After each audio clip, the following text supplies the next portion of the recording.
In another important story today, the commander of the U.S.-led coalition says that ISIS is losing fighters every day.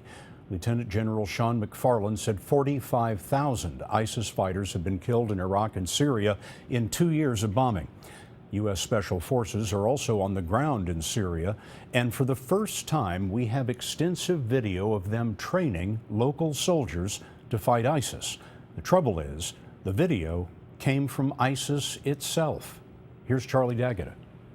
The ISIS propaganda video says these are U.S.-backed Syrian rebels headed toward the ISIS stronghold of al-Bukamal before they're stopped short by a hail of gunfire and forced to retreat.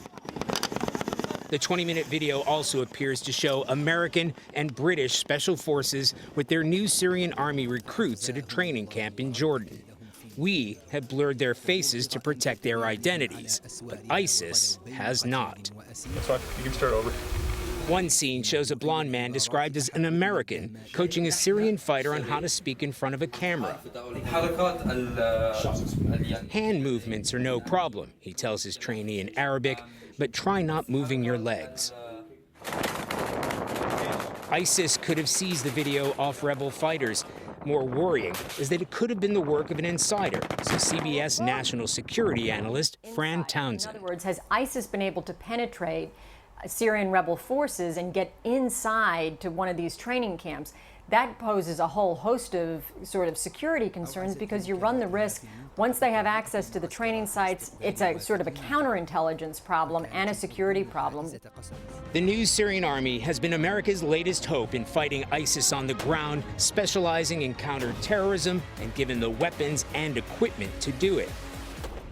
But the video also alleges that some of those very weapons fell into the hands of ISIS after the rebel forces faced a crippling defeat last month. Thousands of rounds of ammunition, mortars, rocket-propelled grenade launchers, satellite phones, even camera drones. But the video itself may be just as damaging. It has to produce an internal investigation to understand how did this happen and why, and how can you prevent it. You owe that to the security of the trainers. We contacted U.S. military command in Baghdad, Scott. They told us they're aware of the video but can't comment on its authenticity. Furthermore, they cannot and will not discuss the ongoing missions of Special Operations Forces. Charlie Daggett in our London newsroom tonight. Charlie, thank you.